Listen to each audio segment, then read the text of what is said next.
नहमदुहु व नसल्ली अला रसूलिहिल करीम। कुर्बानी ईद उल अज़हा के दिन का यानी यौमुन नहर का सबसे अजीम अमल है। रसूल करीम सल्लल्लाहु अलैहि वसल्लम के इरशादात से हमें ये बात मालूम होती है कि ईद के दिन सबसे अफजल तरीन अमल जो है वो कुर्बानी है, यानी जानवर का खून बहाना है।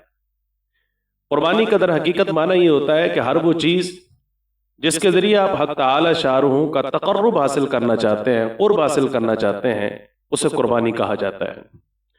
इस्लाम ने ईद उल अज़हा के दिन हक़ तआला शाहरुह के तक़र्रुब के हुसूल का जो तरीक़ेकार मुसलमानों को बताया है, वो ये बताया है कि तुम अपनी महबूब से महबूब जानवर को जो तुम्हारे साथ मानूस हो उसे अल्लाह के रास्ते में कुर्बान करो। इसलिए वो जानवर हक़ तआला शाहरुह के यहाँ तक़र्रुब का और क़ुर्ब का ज़्यादा ज़रिया और सबब बनता है, जो पालतू होता है और घर में मालिक के साथ मानूसियत होती है और अपनाइयत होती है। जब अपनाइयत और मानूसियत होती है और ऐसे जानवर को जिस वक़्त हक़ तआला शानहू की रज़ा और उसके तक़र्रुब के हुसूल के लिए मालिक अपने हाथों से उसकी गर्दन पर छुरी फेर रहा होता है, तो फिर गोया इशारा है इस बात की तरफ, या रब्बल आलमीन दुनिया की हर चीज़ आपके सामने हेच है, अदना है, आपकी रज़ा मुझे मतलूब है। ए अल्लाह, ए मेरे खालिक, ए मेरे मालिक, ए मेरे राज़िक, तू मुझसे राज़ी हो जा। अहदीस तय्यबा के अंदर रसूलुल्लाह सल्लल्लाहु अलैहि वसल्लम ने कुर्बानी के बड़े फ़ज़ाइल बयान फरमाए। एक हदीस मुबारक में रसूल करीम सल्लल्लाहु अलैहि वसल्लम ने इरशाद फरमाया कि ईद उल अज़हा के दिन सबसे अफजल तरीन अमल जो है वो जानवरों की कुर्बानी करना है। नीज़ फरमाया रसूल करीम सल्लल्लाहु अलैहि वसल्लम ने कि बरोज़े महशर हक़ तआला शानहू के यहाँ जिस वक़्त हिसाब व किताब हो रहा होगा, तो उस वक़्त ये जो कुर्बानी करने वाले जानवर हैं इनको भी लाया जाएगा और इनको भी तराजू के अंदर, वज़न के अंदर शामिल किया जाएगा, जिसके बदौलत नेकियों के नाम आमाल में 70 गुना इजाफा कर दिया जाता है। इसी हदीस मुबारक में रसूल करीम सल्लल्लाहु अलैहि वसल्लम ने इरशाद फरमाया कि जानवर का जिस वक़्त खून ज़मीन पर गिरता है तो हक़ तआला शानहू कुर्बानी करने वाले के गुनाहों को मुआफ़ फरमा देते हैं, लिहाजा तुम खुश दिली के साथ कुर्बानी किया करो। खुश दिली के साथ कुर्बानी करने का मतलब यह है कि जितना हक़ तआला शानहू ने तुम्हें वुसअत अता फरमाई है उस जानवर के ऊपर खर्च भी किया करो, और इस खर्च करने को ईद उल अज़हा के दिन तुम अपने ऊपर बोझ न समझा करो। इस्लाम के किसी भी हुक्म को बोझ नहीं समझना चाहिए, ना नमाज को समझना चाहिए, ना ज़कात को समझना चाहिए, ना कुर्बानी को समझना चाहिए।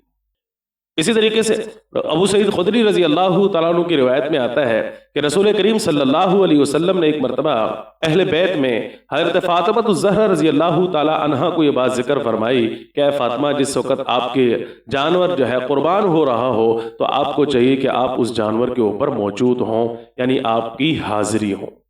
इसलिए इस रिवायत के पेश नज़र ये बात ज़िक्र की जाती है कि जिस वक़्त अगर हम अपने हाथ से छुरी ना फेर रहे हों, अगरचे इससे पहले मैंने वीडियो के अंदर ये बात जिक्र की है कि सबसे अफजल अमल ये है कि अपने हाथ से जो है इंसान जो है वो जानवर को कुर्बान करे, जैसा कि हज़रत अनस बिन मालिक रज़ी अल्लाह तआला अन्हु फरमाते हैं कि मैंने रसूल करीम सल्लल्लाहु अलैहि वसल्लम को देखा ईद उल अज़हा के दिन कि आप अपने हाथ से कुर्बानी कर रहे हैं और इरशाद फरमा रहे हैं बिस्मिल्लाहि अल्लाहु अकबर।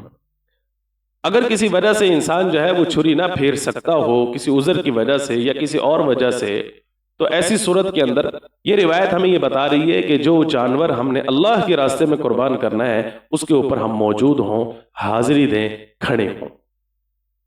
फरमाया रसूल करीम सल्लल्लाहु अलैहि वसल्लम ने, ऐ फ़ातिमा, जिस वक़्त तुम हाजिरी दोगी और तुम्हारे सामने जो है वो जानवर कुर्बान हो रहा होगा, अभी उसके खून का कतरा ज़मीन पर नहीं गिरेगा, अल्लाह रब्बुल इज़्ज़त कुर्बानी करने वाले के साबिक़ा गुनाहों को माफ़ फरमा देंगे। तो हज़रत फ़ातिमा ज़हरा रज़ी अल्लाह तआला अन्हा ने बेहतरीन सवाल कर लिया, फरमाया अब्बा जान, या रसूलुल्लाह सल्लल्लाहु अलैहि वसल्लम कि ये फजीलत जो है सिर्फ हम अहले बैत को ही हासिल है, ये सारी की सारी उम्मत के लिए? तो रसूल करीम सल्लल्लाहु अलैहि वसल्लम ने इरशाद फरमाया, फ़ातिमा, हम अहले बैत के लिए भी है और सारी उम्मत के लिए है, सारे लोगों के लिए जो इस वक्त मौजूद हैं और क़यामत तक जो मेरे ऊपर ईमान लेकर आएंगे। अल्लाह रब्बुल इज़्ज़त की रज़ा के हुसूल के लिए जो कुर्बानी करेगा उसकी नीयत खालिस होगी, हक़ तआला शानहू उस जानवर के ज़मीन पर खून गिरने से पहले उसके पिछले सारे गुनाहों को माफ़ फरमा देंगे। इसी तरीके से अब्दुल्लाह बिन अब्बास रज़ी अल्लाह तआला अन्हु की रिवायत के अंदर आता है कि रसूल करीम सल्लल्लाहु अलैहि वसल्लम ने इरशाद फरमाया कि ईद के दिन जो पैसे जानवर को खरीदने पर खर्च किए जाते हैं, फरमाया वो अफजल तरीन खर्च है बनिस्बत और चीज़ों के ऊपर खर्च करने से। یعنی جانور خریدنا بھی حق تعالی شانہ کے ہاں ایک افضل عمل کہلاتا ہے. کیوں؟ اس لیے کہ اس جانور کو اللہ کے راستے میں قربان کرنا ہے. بہرحال قربانی کے احادیث طیبہ کے اندر بڑے فضائل آتے ہیں. اسی طریقے سے حضرت زید بن ارقم رضی اللہ عنہ کی روایت کے اندر آتا ہے کہ صحابہ کرام رضوان اللہ تعالی علیہم اجمعین نے پوچھا، یا وسلم ان قربانیوں کی کیا حقیقت ہے؟ تو آقا کریم صلی اللہ علیہ وسلم نے ارشاد فرمایا کہ یہ تمہارے باپ حضرت ابراہیم علیہ السلام کی سنت ہے. یا وسلم ان قربانیوں کو کرنے میں ہمارا فائدہ کیا ہے؟ تو رسول کریم صلی اللہ علیہ وسلم نے ارشاد فرمایا کہ جو جانور تم عید الاضحیٰ کے دن اللہ کے راستے میں قربان کرتے ہو، اس کے ایک ایک بال کے عوض میں حق تعالی شانہ تمہیں نیکیاں عطا فرماتے ہیں. یا وسلم پھر اون کا کیا حکم ہے؟ جو دمبا ہوتا ہے، بھیڑ ہوتا ہے، اس کے جسم پر تو بہت زیادہ بال ہوتے ہیں، تو اس کے بارے میں کیا حکم ہے؟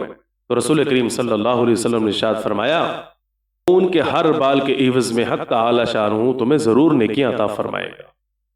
تو قربانی کے میرے بھائیوں بڑے فضائل ہیں، اس لیے جن احباب کے اوپر اور مسلمانوں کے اوپر قربانی واجب ہے ان کو قربانی کی فکر کرنی چاہیے. اس لیے کہ رسول کریم صلی اللہ علیہ وسلم نے ارشاد فرمایا ہے کہ جس کے اوپر قربانی واجب ہو، باوجود اس کے وجوب کے، واجب ہونے کے، وہ قربانی نہ کرے تو وہ میری عیدگاہ کے قریب نہ آئے. رسول کریم صلی اللہ علیہ وسلم نے سخت تلقین ارشاد فرمائی.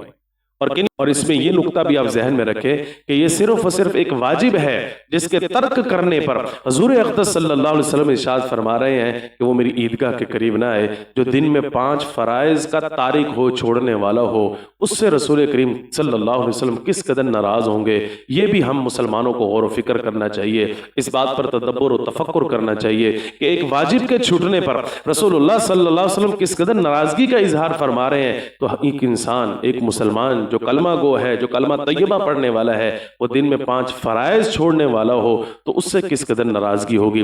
اس لیے اس وجوب کو ادا کرنے کی بھی ہم سب کو کوشش کرنی چاہیے، اور ساتھ ہمیں نمازوں کے پڑھنے کا بھی اہتمام کرنا چاہیے. حق تعالی شانہ ہم سب کو اس عمل کو اختیار کرنے کی توفیق عطا فرمائے.